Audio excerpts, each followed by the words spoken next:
Assalamualaikum warahmatullahi wabarakatuh.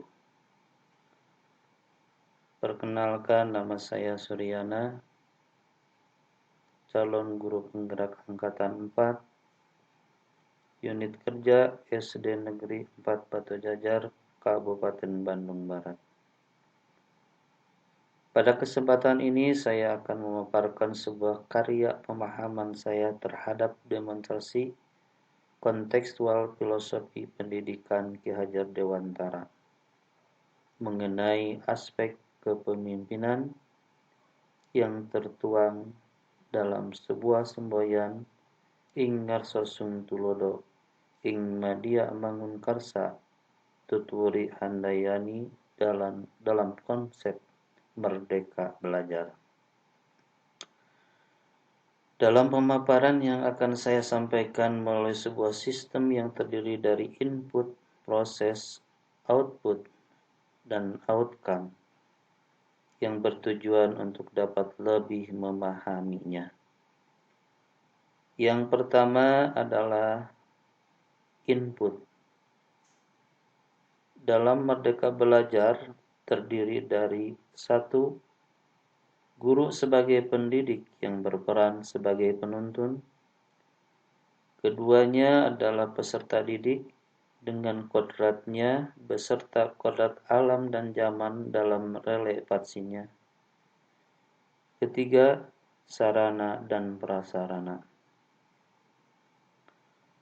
Yang kedua yang terdapat dalam proses adalah 1. Semboyan ing ngarso sung tulodo ing madia mangun karsa tuturi handayani sebagai pedoman kepemimpinan. Kedua, peranan pendidik sebagai tuntunan yang dianalogikan sebagai petani. Ketiga, peserta didik dianalogikan sebagai benih. Selanjutnya yang ketiga adalah output. Dalam output ini diharapkan peserta didik yang pertama adalah berbudi luhur, yakni yang memiliki daya cipta rasa dan karsa dengan kekhasannya. Kedua, kekhasan adalah peserta didik, yaitu memiliki profil pelajar Pancasila. Yang ketiga adalah tipe profil yang diharapkan adalah yang unggul dan memiliki kompetensi global, yang mampu menjawab tantangan dan bersaing dalam peluang di era globalisasi abad ke-21. Yang keempat adalah outcome, yaitu tercapainya tujuan pendidikan nasional. Untuk selanjutnya, maka marilah kita memperhatikan mengenai apa yang disampaikan mengenai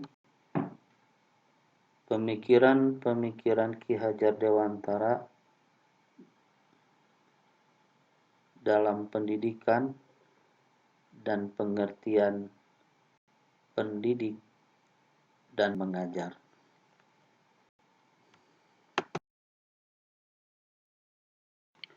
Baiklah, selanjutnya kita akan melihat bagaimana dasar-dasar pemikiran dari Ki Hajar Dewantara mengenai pendidikan.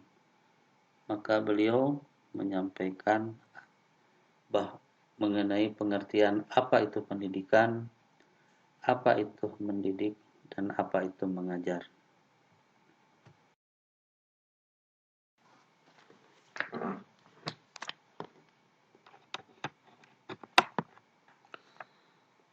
Menurut Ki Hajar Dewantara, mendidik dan mengajar adalah proses memanusiakan manusia sehingga harus memerdekakan manusia dan aspek-aspek kehidupan baik secara fisik, mental, jasmani, dan rohani. maka seorang pendidik menghambakan diri karena memandang kepada peserta didik, satu, dengan hormat, kedua, bebas dari ikatan, ketiga, suci dalam mendekatinya, keempat, tidak meminta sesuatu padanya.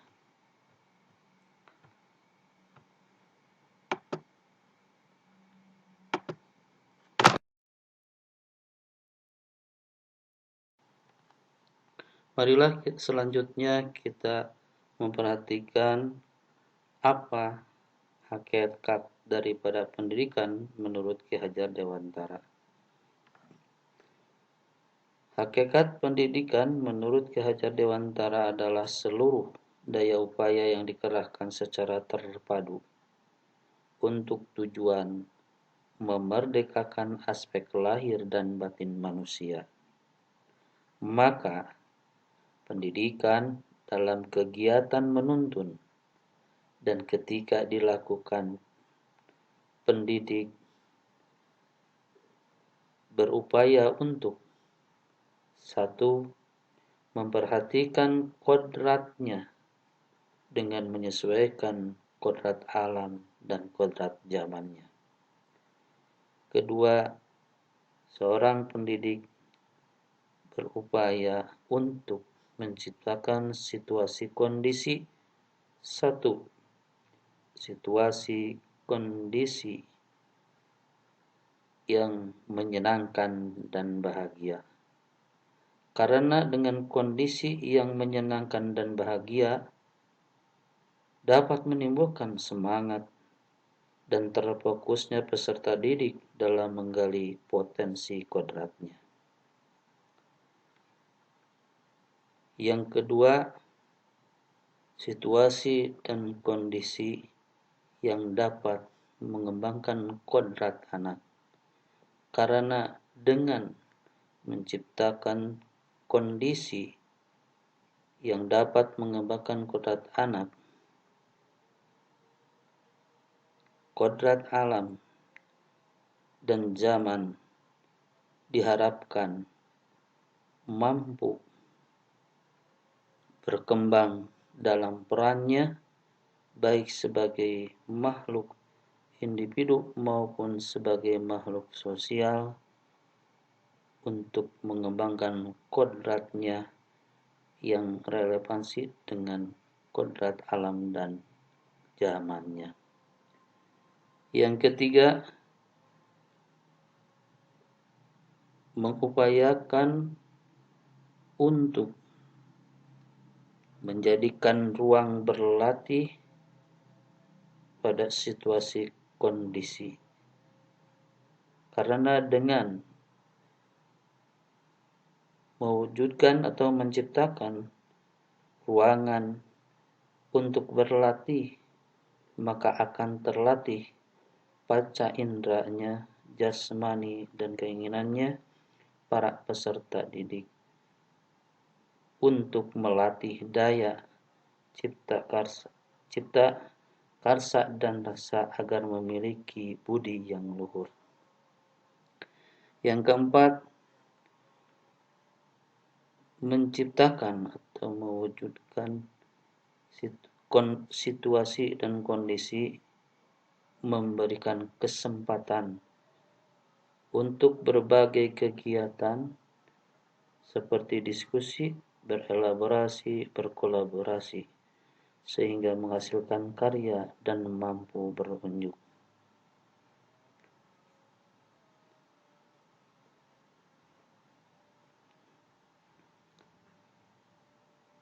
Hal demikian merupakan hakikat daripada pengertian pendidikan menurut Ki Hajar Dewantara. Selanjutnya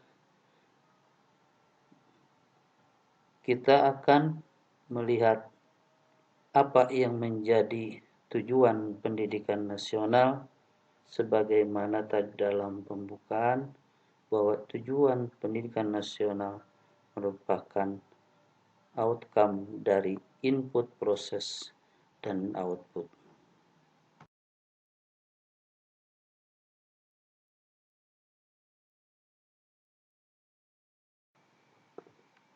Baiklah, untuk selanjutnya, setelah saya memaparkan mengenai input, proses, dan output, maka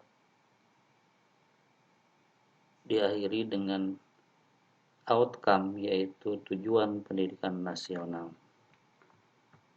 Perlu kita pahami bahwa tujuan pendidikan nasional memiliki tujuan untuk mewujudkan cita-cita bangsa, yaitu masyarakat Indonesia yang sejahtera, bahagia dengan kedudukan yang terhormat dan setara dengan bangsa lain dalam dunia global, melalui pembentukan karakter masyarakat yang terdiri sumber daya manusia yang berkualitas pribadi, yang mandiri, kemauan dan kemampuan mewujudkan cita-cita bangsa.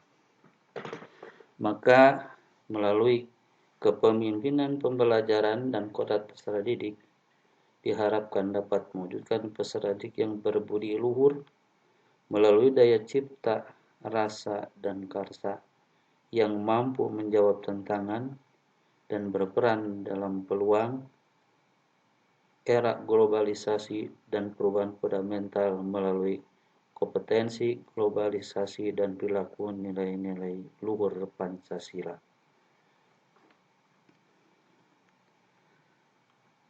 Sekian pemaparan saya mengenai pemahaman